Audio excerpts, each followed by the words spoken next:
Most filmmakers think selling to Netflix means one thing. You shake hands with Ted Sarandos, you sign that deal, and you take that money all the way to the bank. But that belief is completely wrong.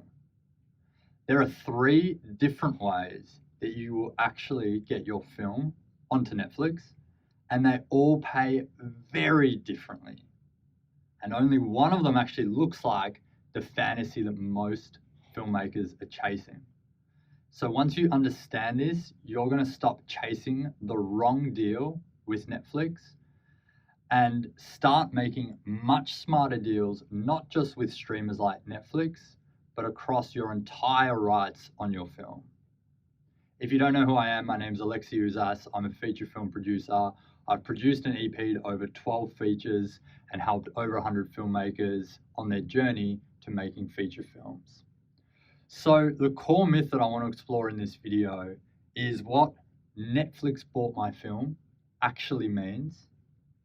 Because one scenario is that Netflix financed your film and owns it completely outright, which was not only rare before, but is increasingly becoming more rare and rare as time goes on.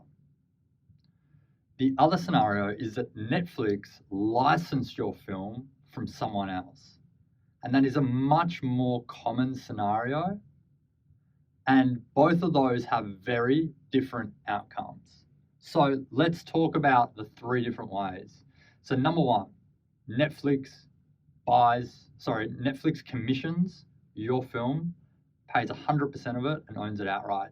This is essentially like a Netflix original, right? Most recent example is a film called Rip. Ben Affleck, Matt Damon, they worked with a writer, they had a script, they probably took it to a bunch of buyers. Netflix wanted to do it, and they said, okay, we'll give you the budget for the film, we'll finance the whole thing. In return, we're going to own the rights to the film globally. We're going to own those rights in perpetuity, and you're not going to have the ability to go and release the film anywhere else. It becomes a Netflix film. So this scenario pays very, very well, right? Because those producers are getting paid to manufacture a film, essentially to produce a film, and they're not getting any of the potential long tail or any of the potential upside. So Netflix needs to pay well in order to convince filmmakers to go down that path. So these deals can be worth 7 figures, 8 figures, depending on how big the budget is. And usually it's reserved for A-list talent, proven producers with a track record, or some sort of IP that Netflix wants to acquire, right? When, as filmmakers, we think about like selling our film to Netflix, we often have this idea in our mind, but the reality is very different because this is a very rare occurrence. And like I said, it's really reserved for A-list directors, A-list actors, or really valuable existing IP. So that's the path. It's a little bit of a fantasy, but that's okay because there are two other paths to getting your film on Netflix. And while they don't pay as well, they can pay extremely well. They can generate significant revenue for your feature film. So let's go through path two. Now, this scenario usually happens either during the packaging phase of the project, or it could be when the film's recently completed or has just premiered at a festival. And the most likely scenario here is a film has been financed with a sales agent attached to the project. That sales agent then shops the project to buyers at the packaging stage and also once the film's completed. So at this point, Netflix could come in and see that this is a really exciting package, or it could be a film that's made a splash at a festival, and they will want to enter the bidding war and acquire those rights. And usually they're also acquiring at this point for worldwide, exclusive, taking all rights off the table, right? They want to acquire that as a Netflix film. The distinction between this one and the first one is that the first one usually is happening at the script stage when the producers are initially taking the film around to buyers. The second one usually happens once the film already has some traction, and importantly, usually where there's a sales agent attached who's brokering that deal. The reason is most producers don't have direct relationships with Netflix. So as I said earlier, it's usually the fact that someone else is selling your film to Netflix. So a great example of this a few years back is a film called Cargo. It's an Australian film, and it had two sales agents attached. It had Bankside attached. I believe it had CAA attached, and maybe one other agency attached. And what they did with that film is they cut together a 3-minute promo of the film, and then the sales agents took that out to the markets. And there was so much excitement about the project. I believe it had been based on a short film as well. That had already been quite popular, right? So they built up this demand for the project. There were multiple buyers involved, and Netflix swooped in and acquired it, and it became a Netflix original.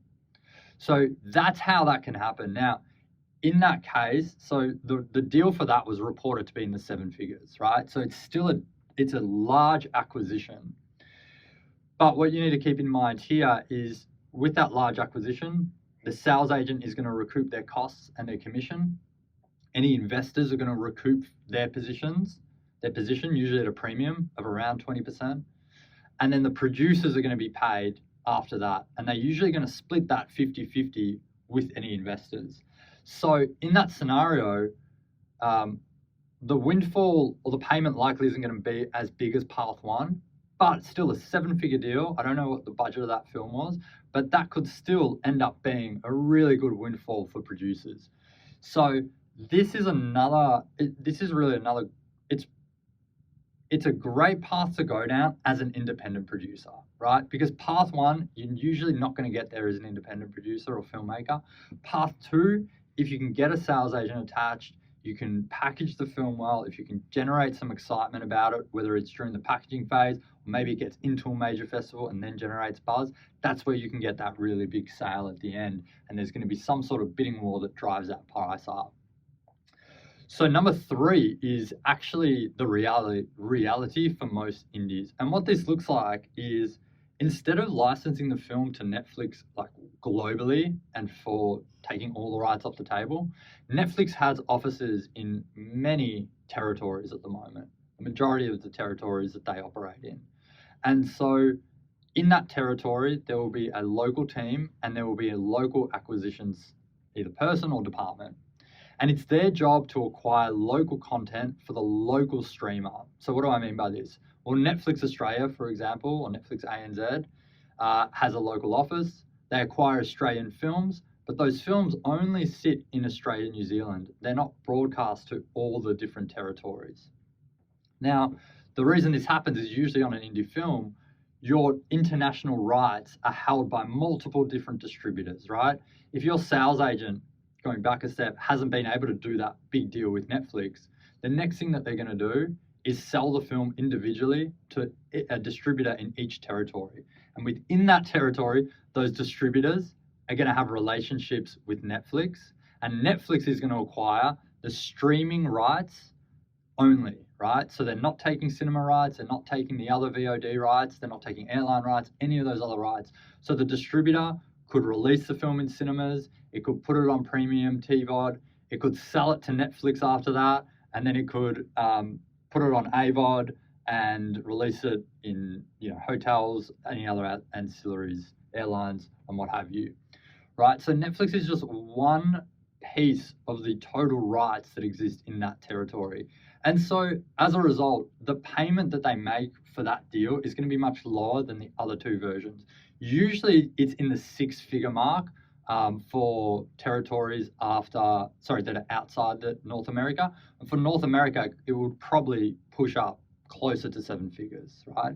But in local territories, like in Australia, for example, it's a 6-figure deal that you're looking at for Netflix. Now, that can still be a decent deal for the producers. So what's important, though, to recognize here is that, again, the distributors are the ones who have the relationships with Netflix. They're the ones who are pitching them projects all the time. They're the ones who understand what they pay. And so they're the ones who are most likely going to get your film onto Netflix. So if you're thinking, what's going to give me the highest chance of getting my film onto Netflix, it's probably not cold emailing Ted Sarandos. It's probably either attaching a sales agent to your project or attaching a local distributor to sell it locally.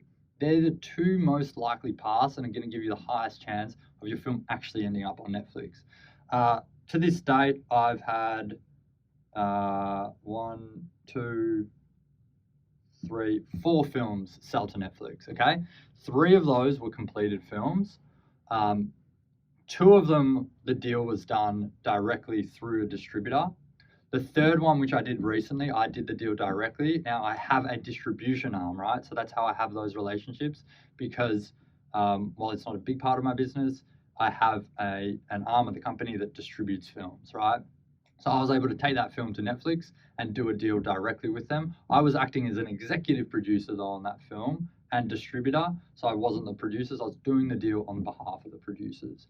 And then the fourth one was we pitched a film to Netflix ANZ at the script stage, and they liked it and they wanted to put up money for that project even though it hadn't been shot yet, right? So we're able to lock in that. Again, it was just for streaming, just for SVOD, and it was not taking the other rights off the table. Now, if you can set up a deal with Netflix on your own or through a producer or an EP, this is where it gets interesting, because what we were able to do with both of those deals that were done recently, one at script stage, one on completion, is because we had those deals with Netflix, we were then able to walk those deals into a really established distributor, a local distributor, and say, hey, we've already locked in this deal with Netflix. We still want to work with a local distributor to release the film. So we're kind of handing you this deal on a silver platter. We need you to pay us X as an MG, right? So we want to basically, we don't want that Netflix deal to just kind of disappear. We want to have some sort of benefit from that.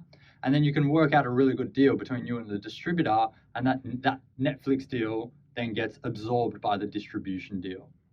So if you stuck around for this video, that is a very helpful tip that will hopefully get some of you out there thinking about how you can go and start thinking about, how do I de-risk the film, how do I increase its value, and how do I gain some sort of leverage with the deals that I'm doing with distributors. And you can do that by setting up some of those early deals yourself. Again, you're probably going to have to do it through a producer or an EP, someone who has those relationships. Or if you can't, then it's just, you're going to have to attach the distributor and they're going to do the deal. So it's important to note that Netflix isn't just like one outcome, right? Wanting to sell, if someone comes to me and I'm like, what do you want to do with your film? And they're like, I want to sell it to Netflix, and like, that's it. Like, usually it means that they don't understand how Netflix actually works, how they acquire films, and what that means for that person's specific project, right? The goal isn't just getting your film onto Netflix. The goal is really understanding what is the best Netflix deal that I can get for my project. And hopefully now that you've watched this video, you have a better idea of what that is for your film.